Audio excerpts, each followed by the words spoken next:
Vamos a ver los primeros 9 capítulos de Primera de Crónicas que nos hablan de las genealogías desde Adán hasta cierto momento en particular, que pues no me quiero alejar, no me quiero adelantar en el tema. Pero mis hermanos, por esa razón el día de hoy la clase se llama Genealogías Importantes. Y es eso lo que quiero resaltar el día de hoy. Estos 9 capítulos no son importantes solamente para el libro en sí, sino para la Biblia, para el desarrollo progresivo de este plan de redención, de salvación, estas promesas tan grandes que se tienen. Los capítulos 1 al 9 de Primera de Crónicas, o bueno, de los libros de las crónicas que en el texto judío no están separadas entre primera y segunda, son importantísimos, son importantes. Por eso el título del día de hoy y por eso tomarnos el tiempo para estudiar esto.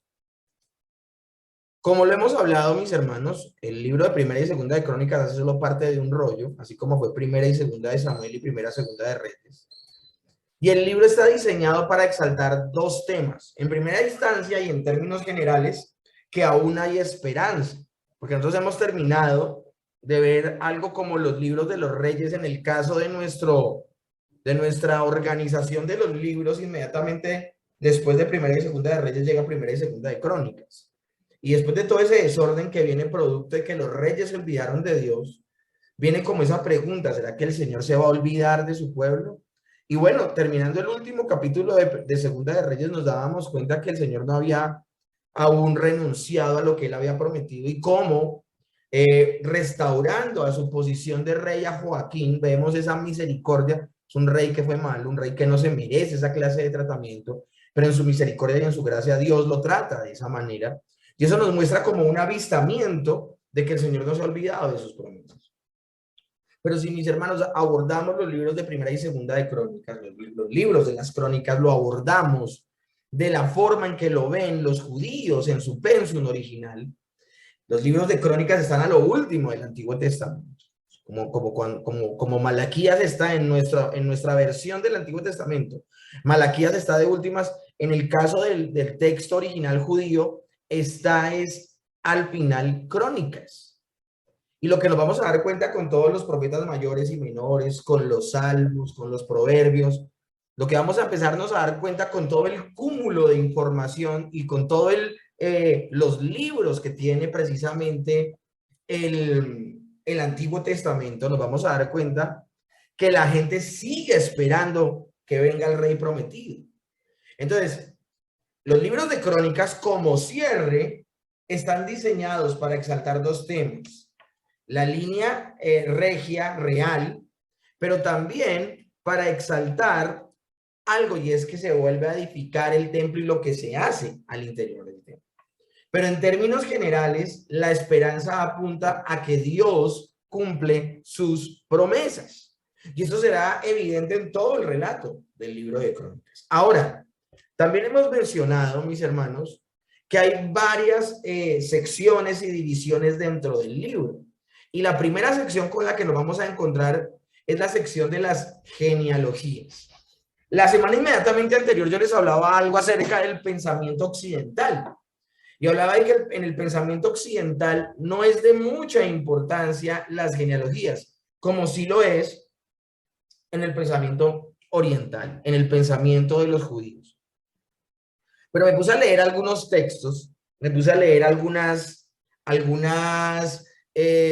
apreciaciones acerca de las genealogías, y no es tan cierto que no sean tan importantes las genealogías a nivel de Occidente. Hablemos de nuestro país en particular. Sí, nosotros somos muy influenciados por la cultura occidental, producto de quienes nos conquistaron.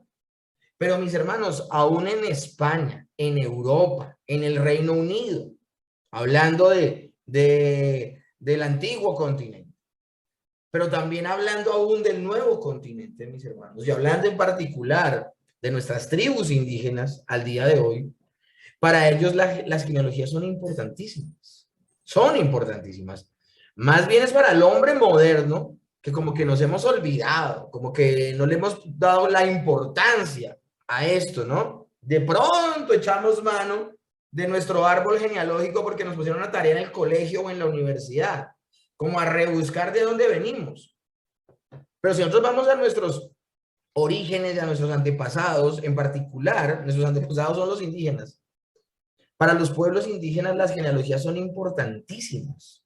Saber de qué padre vengo, de qué familia vengo, de qué grupo, de qué rama, es importantísimo. Y pues mis hermanos, no hay la excepción en el plan de salvación, en el plan que Dios gestó. El Señor hizo una promesa en la antigüedad, en Génesis 3:15 dice, de la mujer nacerá uno. Pues luego nos vamos a dar cuenta, y es precisamente el propósito del día de hoy con estos primeros 9 capítulos, es ver cómo la promesa se abre camino por el medio de toda la humanidad. Porque de toda la humanidad, Dios iba a levantar a uno, y ese es nuestro Señor Jesucristo.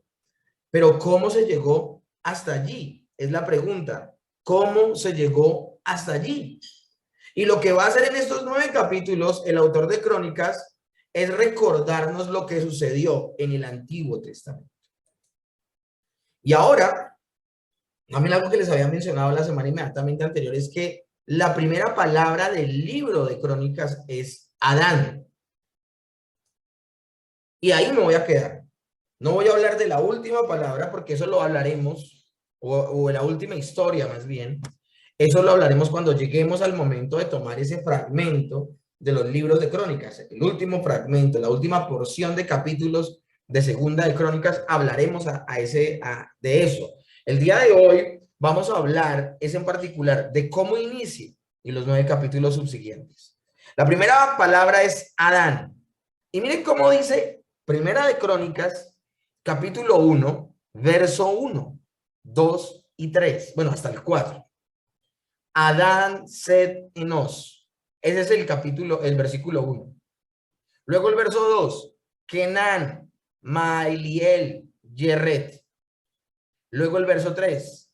Enoc, Matusalén, Lamec. Y verso 4. Noé, Sem, Cam y Japet. Si algo yo echaba de menos a la hora de ver esta forma de presentar las genealogías, era que si ustedes leen, por ejemplo, la genealogía que está en Mateo o la que está en Lucas, del Señor Jesús, de los antepasados del Señor Jesús, siempre va a decir, Abraham engendró a Isaac, Isaac engendró a Jacob, y así sucesivamente. Y también va a decir, y murió, y fueron tantos los años, y luego luego aquel, luego el otro. Eso con la genealogía de Mateo, que va desde el primero hasta el último de los descendientes. Es decir, desde Abraham, porque la genealogía de Mateo va desde Abraham. Y tiene secciones, ¿no? Desde Abraham hasta David, luego desde David hasta la deportación de Babilonia, y luego de la deportación de Babilonia hasta el Señor Jesucristo. O sea, la genealogía va para adelante. Desde los antepasados en adelante hasta el Señor Jesucristo, encontrándose con el Señor Jesucristo. En Lucas es distinto, porque en Lucas va desde el Señor Jesucristo de para atrás. Y no va solo hasta Abraham. En Lucas va hasta Adán. Pero todo el tiempo en Mateo, por ejemplo, dice engendró y murió. En el caso de Lucas es muy similar. Pero mis hermanos, lo tremendo, en Lucas dice hijo de, hijo de, hijo de, hijo de. Pero lo tremendo es que en Crónicas solo menciona los nombres. Adán, Set, Enos. Kenan, Mahaliel, Yeret, Enoc, Matusalén, Lamec, Noé, Sem, Cam y Jafet. Y eso es interesantísimo, mis hermanos. Primero se habla de Adán y se habla precisamente de esa promesa. O sea, se nombra a Adán y lo primero que se recuerda es la promesa, el protoevangelio. Luego se habla, mis hermanos, de la segunda línea de descendientes. Luego se habla de Enoc, que dice Génesis 5, si ustedes recuerdan, no va a Génesis 5 y dice que Enoc fue el séptimo desde Adán. Y fue el hombre que caminó con Dios y finalmente el Señor se lo lleva. Dentro de eso se habla también de Matusalén, el hombre más viejo. Y posteriormente se habla de Noé y sus 3 hijos, Sem, Cam y Jafet. A Enoc se le habla de un gran juicio que va a venir. Noé vive un paralelo de ese juicio. Porque las personas, los estudiosos han dicho que lo que le profetizó Dios a Enoc no fue ni siquiera el juicio del diluvio, sino que lo que le profetizó el Señor a Enoc fue el gran día del juicio final. Una pequeña prueba de que el Señor juzga el pecado fue el diluvio universal. Pero llegará el día en que precisamente el Señor juzgará a vivos y a muertos y ningún culpable quedará sin castigo. Y aún los culpables que por misericordia alcanzaron el favor de Dios en la persona de Cristo serán juzgados. Esto es interesantísimo y de esta forma, mis hermanos, comienza el libro. Ahora, luego nos habla de los 3 hijos de Noé. Y mis hermanos, yo quiero decirles una cosa bien importante. En esta clase en que se presenta la genealogía, de la forma en que se presenta, estoy viendo acá que algo escribió Vilma. Permítame un momento. Vilmita, ¿estás escuchando bien? Acabo de activar los micrófonos. Dime si ya Sí, estás, señor. ya estás Señor, un escuchando bien. abrazo a todos. Gracias. Ok, Elizabeth también está escuchando bien. Olguita está escuchando bien. Yo escucho perfecto, pastor. Buenas noches. Ok, Dianita también está escuchando bien. Si no puedes hablar, pon el pulgar arriba. Y tengo también a Olguita. Si están escuchando bien, mis hermanos, confírmenme para poder seguir la clase. Dianita escucha bien, ok. Y Olguita, ¿escuchas bien? Bueno, asumo que Olguita también escucha bien. Bueno, mis hermanos, vuelvo a desactivar los micrófonos y seguimos con nuestra clase. Como les venía diciendo, mis hermanos, en una presentación de genealogías como esta, donde solo se nombra o solo se menciona el nombre de la persona, porque acá se está dando cuenta, por ejemplo, Adán, y de Adán pasa de una vez a Set. O sea, esta genealogía evita a Caín, a Abel, etcétera. O sea, pasa solamente de Adán a Set. Entonces, quiero llamarle la atención en esto. Cada persona que se menciona aquí es de vital importancia. Y el autor de Crónicas está queriendo que con solo nombrar a esa persona se recuerde algo acerca de las promesas del Señor. Dios le hace la promesa a este Adán luego de que ha caído. Ahora, se nombra Set porque Set es el que reemplaza a Abel. Dice la Biblia eso, que los consuela con Set. Ahora, de Set es que viene Enoc. Y de Enoc, Matusalén. Y de Matusalén, Noé. Ahora, de Noé se nombran a sus 3 hijos. No se nombra solo a Sem. Se nombra a Sem, a Cam y a Jafet. ¿Por qué razón? Porque el mismo libro se va a encargar de hablarnos de toda la descendencia de Sem, de toda la descendencia de Cam y de toda la descendencia de Jafet. Estos 3 hijos cumplen un importante papel durante los acontecimientos. ¿Cuáles acontecimientos? Precisamente que el Señor iba a traer el diluvio universal, pero ese diluvio universal el Señor iba a guardar a la humanidad, porque de la humanidad iba a venir el hijo de la promesa. Y hay un énfasis en los hijos de Noé. Dice Primera de Crónicas, capítulo 1, verso 5, los hijos de Jafet. O sea, los primeros que se nombran son la descendencia de Jafet. Gomer, Madai, Jabal, Tubal, Mesec, Tirás, los hijos de Gomer, estos, aquellos y los otros. Luego en Primera de Crónicas 1 al 8 se habla de los hijos de Cam.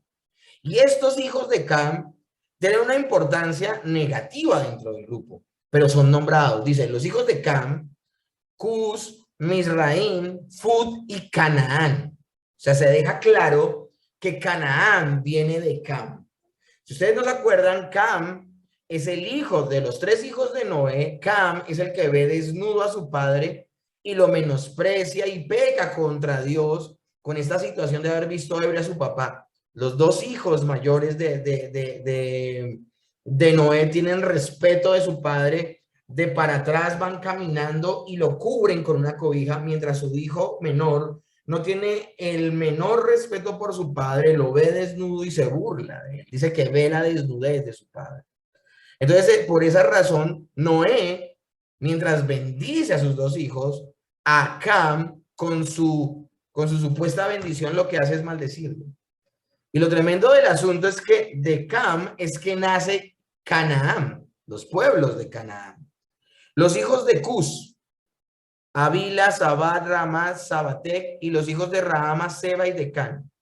Y miren lo que dice este pasaje, verso 10 de Primera de Corintios 1, de Primera de Crónicas 1. Cus engendró a Nimrod. Este llegó a ser poderoso en la tierra. Y esto es importantísimo, mis hermanos, lo que les voy a mencionar. ¿Por qué?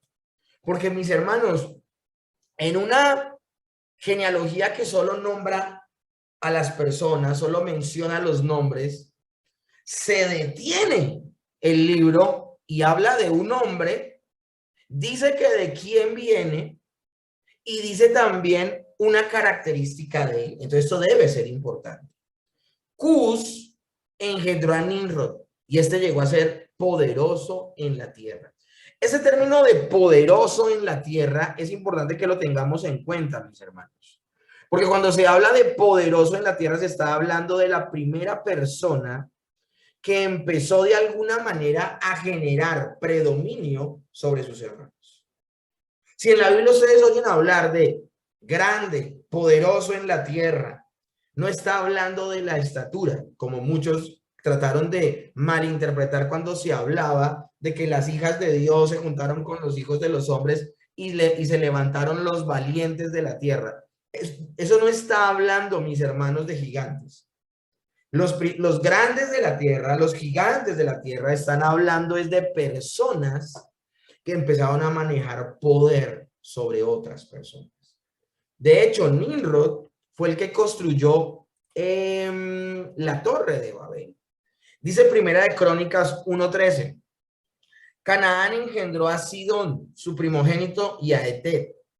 Y miren lo que dice esto. Acá se habla puntualmente de los descendientes cananeos. Al Jebuseo, al Amorreo, al Gergeseo, al Ebeo, al Areseo, al Cineo, al Arbadeo, al Semarreo y al Amateo. ¿De dónde vinieron los cananeos? De un hijo descendiente de Noé. De ahí viene. ¿Cuál? Cam, que engendró a Canaán. Ahora, toda esta información es importante, mis hermanos, porque nos estamos dando cuenta de muchas cosas que ya hemos mencionado en el libro de Génesis, pero que vuelve y la recuerda el libro de Crónicas. Entonces, hagamos un resumen. Primera de Crónicas, capítulo 1, ya nos ha hablado de Adán, de Enoc, de Matusalén, de Noé. Y de Noé nos ha hablado de sus tres hijos, Sem, Cam y Jafet. Nos ha hablado de sus genealogías, la genealogía de Jafet, la genealogía de Cam, y ahora nos habla de la genealogía de Sem. Y dice Elam, Asur, Arphaxad y un poco de nombres. Pero en el verso 19 dice, y a Eber le nacieron dos hijos. El nombre de uno fue Peleg, por cuanto en sus días fue dividida la tierra. Y el nombre de su hermano fue Joktan. Esto de que dice de que la tierra fue dividida, está haciendo una mención puntual a la Torre de Babel. Miren cómo el libro de Crónicas nos está hablando de eventos puntuales que afectaron a toda la humanidad. ¿Cuándo fue que se divide la tierra? En tiempos de Nimrod. ¿Quién es Nimrod? Nimrod es un descendiente de Cam, más puntualmente de Canaán, más puntualmente de Cus. Y lo tremendo del asunto es que Nimrod funda Babel, y Babel, una de varias ciudades a las cuales, del cual él tuvo predominio sobre muchas personas, y de Babel es que viene este gran juicio del Señor donde los divide con los lenguajes. Eso es lo que está mencionando aquí el libro de Crónicas, pero esto es importantísimo que lo tengamos en cuenta. Y dice el verso 24 del mismo capítulo 1, Sen, Arphaxad, Sela, Eber, Peguer, Reú, Serú, Nacor, Taré y Abraham el cual es Abraham. Y eso es importantísimo, mis hermanos, porque en el verso 24 se une a Sem con Abraham. Por esa razón es que a los israelitas, a los hebreos, a los judíos, se les conoce como los semitas. Cuando una persona, por ejemplo, odia a un israelita y procura su destrucción y su muerte, se le conoce como antisemita. Porque los pueblos, las 12 tribus de Israel, todos estos hebreos, los judíos en general, son conocidos como los semitas porque son descendientes directos de Sem, el primer hijo de Noé. Entonces miren cómo toda esta cronología nos está hablando de todos estos eventos importantes. Pero mis hermanos, ¿de dónde es que sale Abraham? El mismo texto lo está diciendo.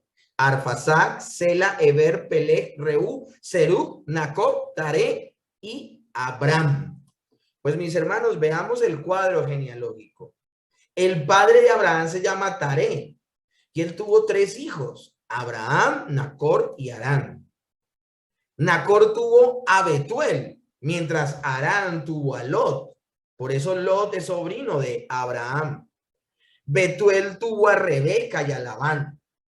Y Rebeca y Labán fueron familiares de Abraham. Por eso cuando Abraham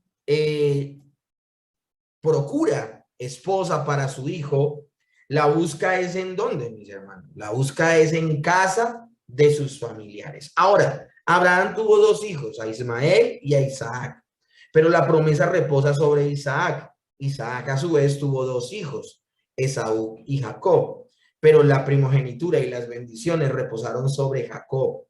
Y voy a hablar en particular de por qué sobre Jacob. Esto es importantísimo que nosotros lo tengamos en cuenta. Ahora, vamos a hacer aquí un paréntesis, porque vamos a seguir el orden que determina el libro. Yo acabo de darles una cronología de dónde viene Abraham y de sus familiares, pero respetando como lo menciona el libro se va a dedicar solo a los hijos en particular de precisamente de Abraham, que es la promesa. Ahora, Abraham tuvo 2 hijos, uno fue Isaac y otro fue Ismael. Primera de Crónicas 1, del 28 al 33, habla de las genealogías y los hijos de Ismael. Los menciona. Pero mis hermanos, para esto hay que recordar las promesas que Dios había hecho a Abraham. Y le había dicho, en Gálatas 4:22 lo explica puntualmente Pablo, hablando del caso del hijo que tuvo con la esclava Abraham y el hijo que tuvo con la libre, que es Sara. Porque está escrito que Abraham tuvo 2 hijos, uno de la esclava, el otro de la libre. Crónicas no va a perder de vista eso, va a mencionar que tuvo 2 hijos. Pero el de la esclava nació según la carne, más el de la libre por la promesa, lo cual es una alegoría, pues estas mujeres son los 2 pactos. El uno proviene del monte Sinaí, el cual da hijos para esclavitud. Esta es Agar, la esclava, porque Agar es el monte Sinaí en Arabia y corresponde a la Jerusalén actual. Pues esta está junto con sus hijos, está en esclavitud, mas la Jerusalén de arriba, la cual es madre de todos nosotros, es libre. Y lo tremendo del asunto es que Dios puntualmente le dice esto a Abraham, le dice, ok, crece Ismael, Ismael menosprecia a Isaac y la misma Agar menosprecia a Sara.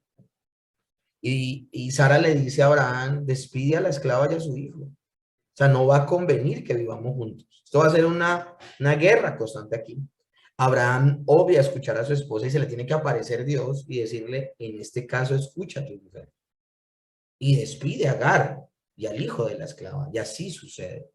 Entonces, el libro de Crónicas menciona estas cosas, pero luego se aparta. Solo las menciona y se aparta. En ellos no se va a cumplir la promesa. Lo mismo hace a su vez con los hijos de Jacob. De Isaac, perdón. Se va a posar la atención en Isaac, pero Isaac tiene 2 hijos también. Esaú y Jacob. Bueno, mis hermanos, el texto bíblico va a mencionar también a Esaú, como menciona Ismael, va a mencionar a sus descendientes, pero lo tremendo del asunto es algo, y no sé si lo van a notar aquí. Así es la genealogía de Esaú, que aparece en Primera de Crónicas 1, del 34 al 54. Se menciona en esas genealogías a las mujeres de Esaú. Y esto es muy raro, esto es muy extraño. ¿Por qué razón se menciona? Porque la escritura no quiere que nos olvidemos que Esaú cayó en yugo desigual con sus esposas. Hija de Elón, Eteo fue una, Ada. Hija de Ana, hijo de Sibeo, que era Ebeo. Y la tercera, hija de Ismael. O sea, por ningún lado le pegó Esaú. Esaú, lastimosamente, fue un descuidado con su primogenitura, la vendió por un plato de lentejas, y encima de eso fue un profano que nunca buscó cuidar a su descendencia y casarse, emparentarse con personas de su misma familia, sino que se emparentó con gente idólatra. Y por esa razón Hebreos 12:16 habla de esta forma de Esaú. No sea que haya algún fornicario o profano como Esaú, que por una sola comida vendió su primogenitura.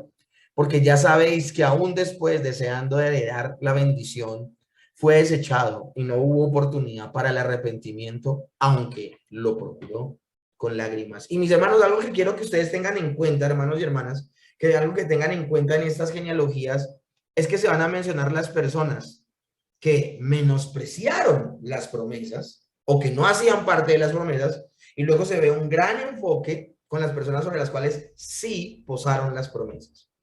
Ahora, iniciamos el capítulo 2, y en el capítulo 2 se habla de las 12 tribus de Israel. Estos son los hijos de Israel, ya no se habla de Jacob, se habla de Israel, ya se le había cambiado el nombre a Jacob. Estos son los 12 hijos, los hijos de Israel: Rubén, Simeón, Leví, Judá, Isaacar, Zabulón, Dan, José, Benjamín, Neftalí, Gad y Aser. Abraham tuvo hijos con dos distintas mujeres. Una de ellas fue Sara. Otra, ya hemos hablado que fue Agar. Pero hablemos de los hijos que tuvo Isaac. Isaac tuvo a Esaú y tuvo a Jacob.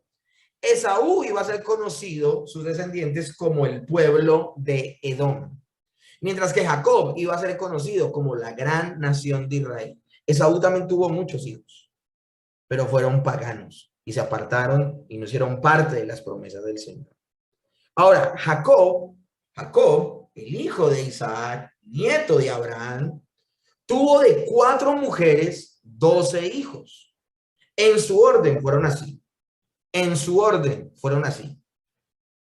Tuvo en primer lugar de Lea a Rubén, a Simeón, a Leví y a Judá en su orden. Así, en su orden, nacen los primeros 4 hijos de Jacob.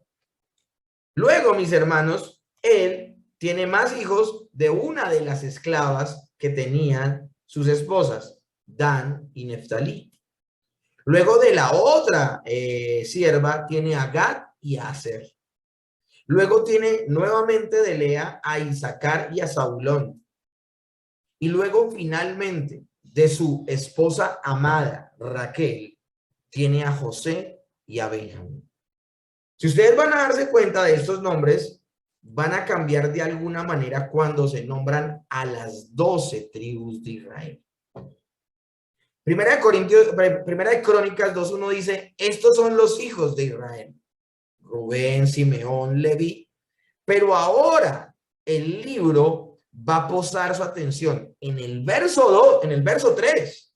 Nombró a los 12 hijos de Jacob, conocido como Israel. E inmediatamente luego de que nombra a los 12 hijos, se posa su atención en los hijos de Judá, en la tribu en la cual reposan las promesas. Y dice así: los hijos de Judá, Onán y Selá. Estos 3 le nacieron de la hija de Súa, cananea. Y mis hermanos, aquí no entienden muchas cosas. Hemos hablado de que el Señor mantuvo al margen a Esaú de las promesas, porque se metió con gente que no adoraba a Dios y que eran idólatras. Y miren lo que hace Judá. Judá, el hijo de Jacob, el hijo de Israel, una de las tribus más importantes, sobre las cuales reposan las promesas importantísimas, donde el Señor le ha dicho a Judá: de ti vendrá el legislador, no faltará rey en tu casa hasta que venga Silo, hablando de el Mesías, el prometido. Y a Judá se le van las luces, y Judá se mete con una mujer cananea. Esto es increíble. Y lo tremendo del asunto es que de esa mujer cananea le nacen 3 hijos: Onán y Sela. Y en su momento, cuando estudiamos Génesis, hablamos de eso. Hablamos de cómo era malo y murió, y cómo Onán toma a la esposa de su hermano, y por no querer levantarle descendencia a su hermano, él tenía relaciones con su esposa, pero vertía en tierra, es decir, no quería dejar embarazada a su mujer y levantarle descendencia a su hermano. También el Señor, por esa maldad, le quita la vida. Y finalmente, Judá, lleno de miedo, pensando que la esposa de ellos, Tamar, es la viuda negra, le da miedo darle a su hijo menor y nunca se lo da como esposo.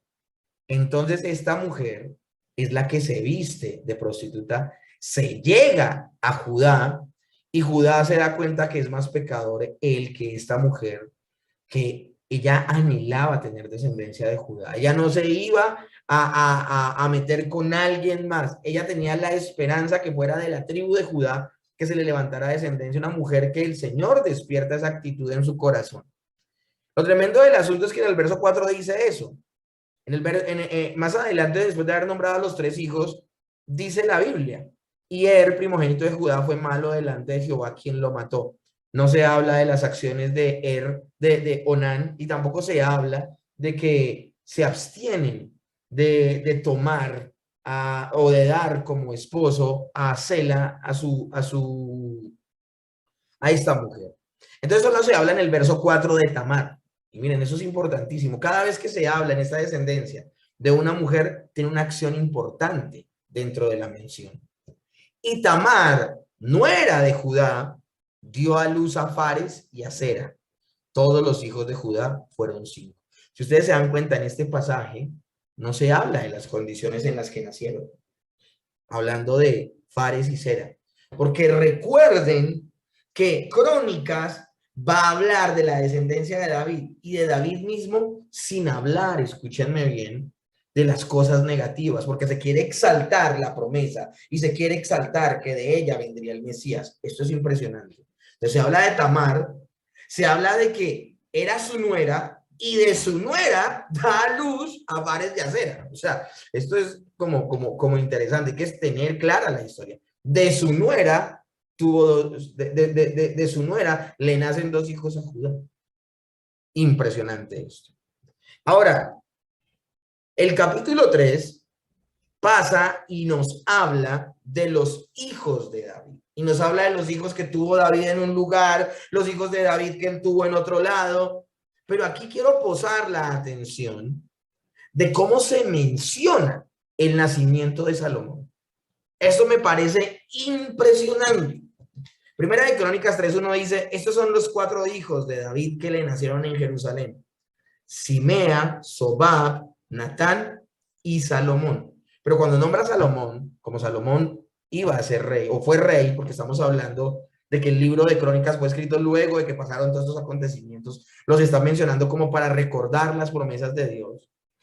Salomón fue rey, pero ¿de dónde sale Salomón? Si ustedes leen en los libros de Reyes y en el libro de Segunda de Samuel en particular, se va a mencionar siempre que Salomón es hijo de Betsabé, la que fue mujer de Urías. O sea, siempre va a estar ese lastre de que fue ella la hija, la esposa de otro.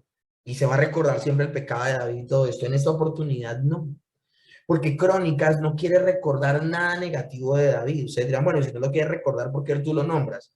Lo nombro y lo menciono para que ustedes vean lo grande, lo intencionado del autor, pero también la misericordia que cayó en particular en este caso sobre Betsabé. Miren cómo la presenta. Y Salomón, hijo de Betsúa, hija de Amiel.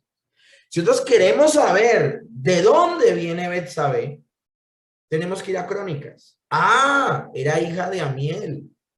Ah, eso es tremendo. Entonces, la forma en que presentan a Betsabé en este libro es Betsúa. Y es increíble, es maravilloso.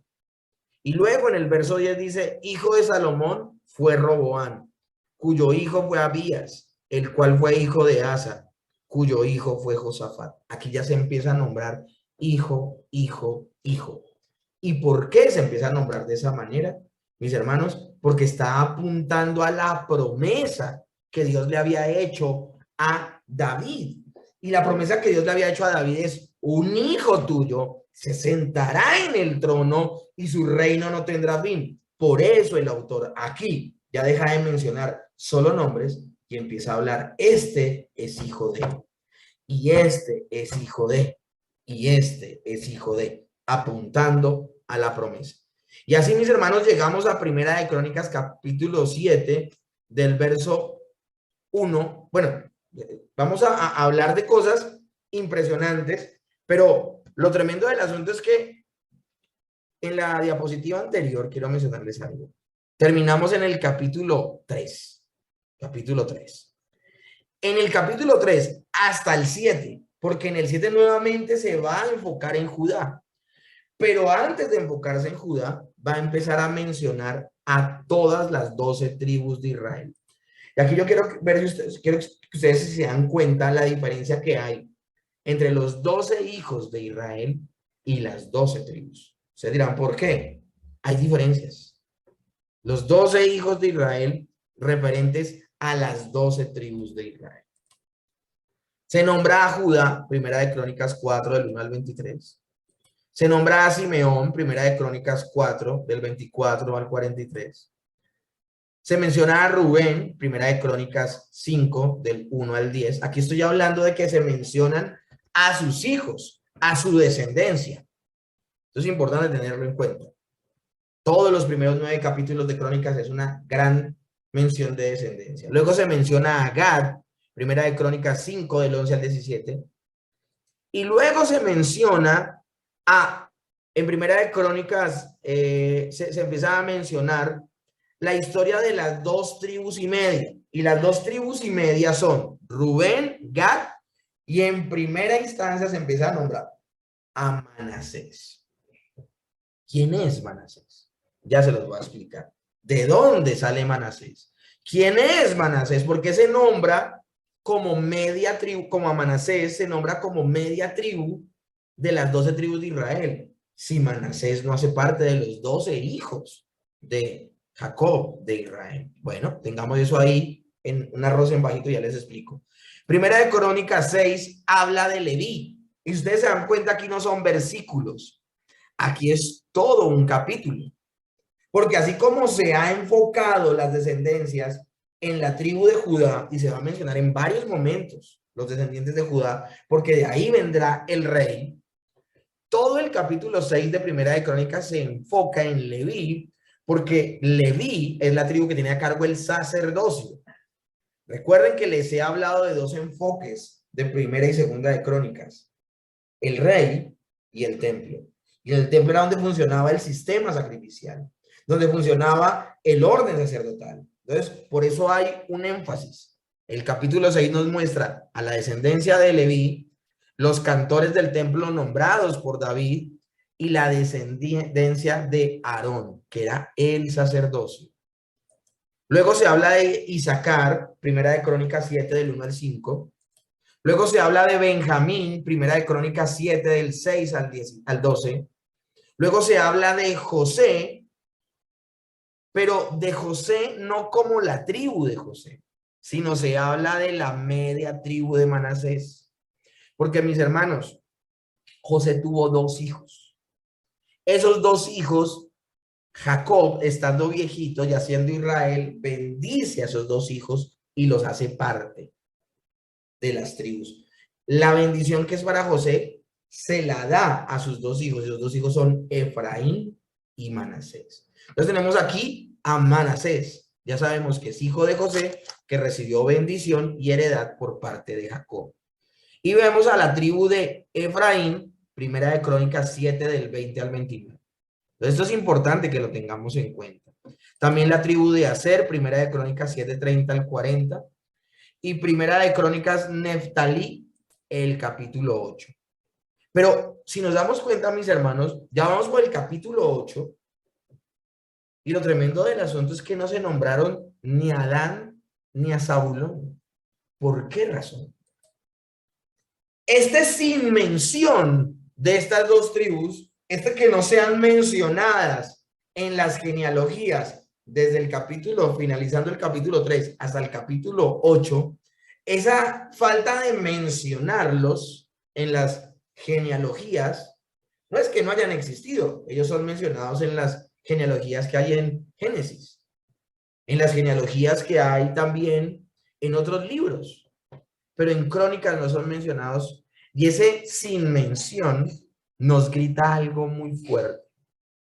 La tribu de Dan queda fuera de la lista de la genealogía de Primera de Crónicas del 1 al 9, en donde están incluidas las otras tribus de Israel por una sencilla razón. Dan se convierte en la tribu que lastimosa y deshonrosamente practicó la idolatría sistemática y que la convirtió en algo que, mejor dicho, pasó de generación en generación. Entonces, la idolatría tiene graves consecuencias. En conjunto, la tribu de Dan fue culpable de idolatría. Y si ustedes se acuerdan, mis hermanos, de lo que vimos nosotros en Jueces, y aquí es por eso que es tan importante, mis hermanos, estudiar la Biblia como la estudiamos. Nosotros no hubiésemos visto el libro de Jueces y no hubiésemos estudiado como estudiamos el libro de Jueces, ustedes no tendrían ni idea de qué rayos yo les estaría hablando. Pero si ustedes vieron el estudio que hicimos de teología bíblica de Jueces, se acuerdan que la tribu de Dan hizo destrozos. Ellos fueron los que le robaron los ídolos a este sacerdote que había creado todo un culto en su casa. Y Dan le roba estos ídolos y ya no es una religión inventada en una casa, sino es una religión falsa buscando dioses falsos para toda una tribu. Ellos tomaron esos ídolos robados y los pusieron para ser usados en su propia adoración. Eso está en Jueces capítulo 18 del 14 al 31. Dan fue la primera tribu en organizar la adoración de ídolos. Y esto continuó por cerca de 500 años, hasta el día del cautiverio. Jueces 18:30. Eso quiere decir, mis hermanos, que desde que murió Josué y se les entregó a ellos, a Adán se les entregó su tierra. En esa tierra nunca adoraron al Dios verdadero. Entonces ellos, y esto de nunca adorar al Dios verdadero fue que nunca, porque hasta el día del cautiverio fueron llevados a Asiria, porque Dan hace parte de las 10 tribus, de las 11 tribus que le fueron dadas a Jeroboam. O sea que ellos nunca disfrutaron de la verdadera religión. Nunca fueron al templo a adorar en Jerusalén. Durante 500 años ininterrumpidos, la tribu de Dan fue idólatra. Por esa razón no es mencionada. Ahora, en toda la historia, Dan rechaza la religión verdadera, reemplazándola con idolatría. Por eso, Génesis 49:1 dice de Dan: y llamó Jacob a sus hijos y dijo: juntaos y os declararé lo que os acontecerá en días venideros. Y continúa el versículo 18 de Génesis 49 diciendo lo siguiente, hablando directamente de Jacob de Dan: tu salvación espere, dice Dan, oh Eterno. Dios, en su infinita misericordia, de alguna manera habrá procurado que algún remanente haya quedado de la tribu de Dan. Y se tienen registros de personas que eran de la tribu de Dan que emigraron de la tierra que se les había otorgado y fueron a Jerusalén y buscaron refugio con el rey Roboán y que se adhirieron de alguna manera al reino del sur, a Jerusalén, a Judá. Pero, y la Biblia dice eso, mis hermanos, la Biblia dice que siempre, aunque todo el mundo se desenfrene, siempre por gracia de Dios se reservará un remanente escogido. Bueno, ese texto que acabamos de leer de Génesis 49 nos demuestra esto. Algunos de Dan se salvaron. Pero mis hermanos, Dan lastimosamente es una tribu que en bloque se perdió en la idolatría. Esa es Dan. Ahora, ¿por qué no se menciona a Saulo? Entre los partidarios de David hubo 50,000 saulonitas, hombres leales que no tenían un corazón doble, dice Primera de Crónicas 12, 33 y 38 al 40. Durante el reinado de David, los saulonitas participaron de manera notable en subyugar a los enemigos de Israel. Y también el Salmo 68, 27 nos nombra que allí estaba el joven Benjamín, señoreador de ellos, los príncipes de Judá en su congregación, y los príncipes de Zabulón y los príncipes de Neftalí. Entonces está hablando de presencia de los zabulonitas. Ahora, los zabulonitas son diametralmente diferentes a los de la tribu de Dan. ¿Cuál fue la actitud de Zabulón ante la adoración verdadera? En la segunda mitad del siglo VIII, algunos miembros de la tribu de Zabulón se humillaron y respondieron a la invitación del rey Ezequías de Judá para asistir a la celebración de la Pascua en Jerusalén. Entonces estamos diciendo, mis hermanos, que en ese tiempo donde Jeroboam en el reino del norte levanta una religión extraña, una religión falsa, unge sacerdotes falsos, honra días falsos de festividades y levanta 2 altares en los lugares altos, Zabulón, al escuchar que el rey de Jerusalén, del reino del sur, ha convocado a todo el que quiera venir y celebrar la Pascua, los zabulonitas escucharon y fueron. Ahora, siglos más tarde, en cumplimiento de la profecía de Isaías, Jesucristo predicó, o predijo más bien, que el antiguo territorio de Zabulón se encontraría el Mesías predicando y gente dispuesta a escucharlo. Miren lo que dice Mateo 4, del 13 al 16, dice, región de Zabulón, que andaba en tinieblas, les resplandeció luz. Entonces, mis hermanos, estamos viendo una tribu de lo peor, Dan, y estamos viendo una tribu que sí creyó a la adoración verdadera, Zabulón. Entonces, ese silencio que aparece en estas genealogías ante Zabulón y Dan, lo que nos grita es que son tribus que se caracterizaron por su pésima adoración o por su maravillosa y excelente adoración. Zabulón también es nombrado en las visiones de Ezequiel, donde se les asignó territorio. Y también se nos habla de que Jehová mismo estará allí, llevando el nombre de Zabulón. Aún el apóstol Juan oyó en su visión que habían sido sellados 12,000 de la tribu espiritual de Zabulón. Y cuando hablo de la tribu espiritual de Zabulón, mis hermanos, estamos hablando de que eso habla en forma simbólica en Apocalipsis 7. Y está hablando de esas personas o de ese grupo, esos grupos que pudieron haber estado inmiscuidos en idolatría, en falsas religiones, en falsas creencias por mucho tiempo, pero que en lo último, en el ocaso de su existencia, Dios les da luz y les permite ver la verdad. Aún gente así participará de la salvación del Señor. Todo eso podemos ver en estas dos tribus y su ausencia de las genealogías. Y finalmente el día de hoy, mis hermanos, el capítulo 9 nos habla de las genealogías de los que regresaron de la cautividad de Babilonia. Tengo que aclarar, ¿no?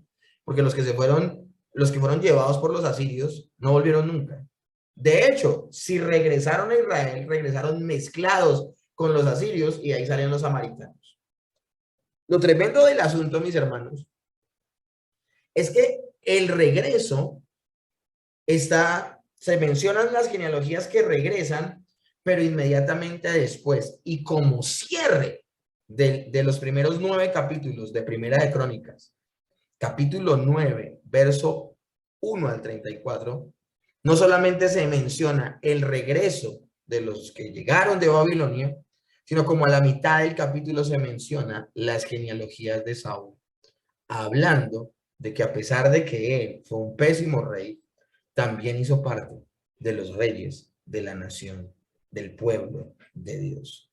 Eso, mis hermanos, es la mención de todas las primeras 9 de las 9 capítulos.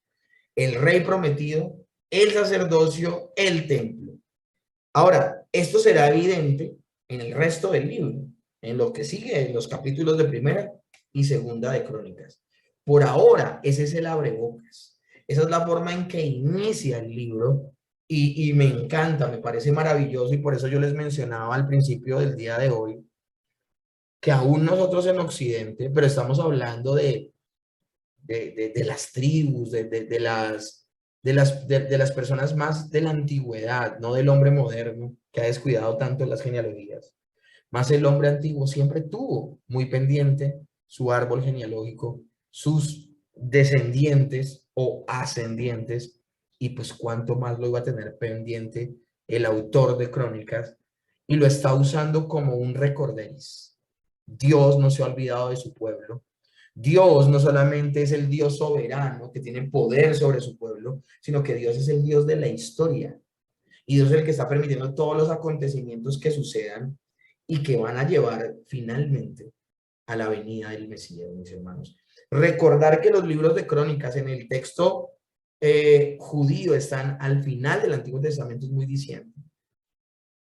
El final del Nuevo Testamento es recordar todos estos eventos. El Señor no quiere que perdamos de vista esta revelación progresiva y todos los acontecimientos que han sucedido. Ahora, si esta clase yo se la estuviera dando a un grupo que no ha pasado por todo el bagaje que ustedes han pasado, me habría sacado canas y me habría tomado más de una clase. Solo para explicarles el primer capítulo, en los primeros 4 versículos, donde se habla desde Adán hasta Noé, hubiese sido toda la clase. Pero eso yo no lo hice con ustedes, ¿por qué? Porque nosotros ya tuvimos una materia que se llamó Génesis. Y vimos todos los acontecimientos y yo se los puedo narrar a ustedes como episodios que sucedieron, porque ya hubo un momento, si el día de hoy estamos estudiando el libro de Crónicas, porque ya llevamos Génesis, Éxodo, Levítico, Números, Deuteronomio, Josué, Jueces, Ruth, Job. Ya hemos visto Primera y Segunda de Samuel, Primera y Segunda de Reyes, y ahora estamos abordando Primera y Segunda de Crónicas. Una cosa impresionante el bagaje que hemos tenido hasta el día de hoy. Pero de no haber sido así, mis hermanos, yo me hubiera tenido que detener en cada uno de estos eventos importantes, porque ese era el propósito del autor de Crónicas al escribir estos primeros 9 capítulos. Y lo que yo quiero que ustedes se lleven como enseñanza el día de hoy en esta clase es que ustedes no vuelvan a pasar por alto una genealogía cuando estén leyendo sus devocionales, cuando estén haciendo sus estudios personales de la Escritura. No pasen por alto esas genealogías. Algo te querrán decir.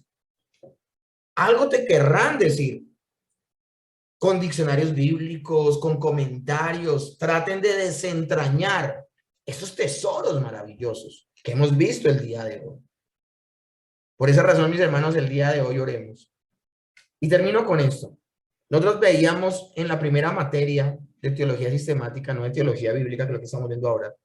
La primera materia de teología sistemática veíamos la doctrina de las Escrituras. Y en la doctrina de las Escrituras veíamos algo que se llama la inspiración verbal y plenaria de la Escritura. La inspiración verbal y plenaria de la Escritura quiere decir, mis hermanos, que todas, plenaria, y cada una, verbal, de las palabras que están en la Escritura, tienen un propósito y venían de Dios. Entonces, si Dios permitió que todo pareciera sin fin de genealogías estuviesen donde están, tiene un propósito. Que Mateo capítulo 1 comience con una genealogía tiene un propósito. Que Lucas en el capítulo que aborda las genealogías era el propósito que estuvieran allí. Y el día de hoy, que estén estos primeros 9 capítulos, y como lo están en el texto judío, al final del Antiguo Testamento, tiene un propósito maravilloso, es que no nos olvidáramos de Génesis 3:15, de la mujer se levantaría uno. Y Dios no retarda su promesa, según algunos lo tienen por tardanza, sino que es paciente para con todos, dice la Escritura, no queriendo que ninguno se pierda, sino que todos procedan al arrepentimiento. El día de hoy nosotros nos encontramos en una espera similar a la espera en la que estaban las personas que vivieron cuando se escribió Crónicas, las personas que vivieron en el Antiguo Testamento, los que pasaron por los 400 años de silencio, las personas que aguardaban la venida del Mesías antes de que naciera Juan el Bautista, antes de que viniera a preparar el camino. Nosotros estamos en una espera similar, mis hermanos. Ellos esperaban que viniera el Mesías. Ellos pensaban que era el Mesías reinante, el Mesías que vendría a juzgar, pero no. Fue el Mesías sufriente, el que vino a reconciliar. Pero ese Mesías que vino a reconciliar, que dio su vida por su pueblo, que estuvo 3 días en la tumba y luego resucitó y ascendió a los cielos, ese Mesías un día va a volver y ya no va a venir a reconciliar, sino vendrá a juzgar a vivos y a muertos. Nosotros nos encontramos en esa espera. Y el mismo Dios fiel que cumplió sus promesas en el primer siglo con el advenimiento de nuestro Señor Jesucristo, cumplirá sus promesas. Y si el Señor no ha venido hasta el día de hoy, mis hermanos, es porque Él es paciente para con todos, no queriendo que ninguno se pierda, sino que todos procedan al arrepentimiento. El que ha de venir, vendrá y no tardará. Esa es la gran esperanza que nos dan estas genealogías en Crónicas. Amado Señor, yo te doy muchas gracias por este tiempo, por tu palabra y por la oportunidad que nos das de hacer este estudio, de valorar tu bendita palabra, aún en esta presentación de genealogías, ver lo importantes que son, cómo nos recuerdan la historia, cómo nos recuerda todos los eventos que nos han traído precisamente hasta este momento, Señor. Tú dices en el Nuevo Testamento, en los Evangelios, cuando venga el Hijo del Hombre, hallará fe en la tierra. Encontrarás personas como Simeón y Ana que aguardaban la venida del Mesías y pudieron irse a morir tranquilos porque habían visto a su Salvador. Así somos nosotros que aguardamos a tus promesas. De no ser así, despierta nuestros espíritus y ayúdanos, Señor. Todo esto ha sido una carrera de relevos y cada uno ha hecho su parte y su labor. Nosotros como hijos de Dios, como pertenecientes al cuerpo de Cristo, la iglesia, como pertenecientes al pueblo de Dios, también hacemos historia con cada una de nuestras decisiones. Tal vez no aparecen en un texto sagrado como las Escrituras, pero seguimos haciendo historia, Señor. Que cuando venga, Señor, halles que nuestra fe es real, es verdadera porque tú mismo nos la has otorgado. Te damos toda la gloria y la honra. Gracias por esta clase, en el nombre de Cristo Jesús. Amén.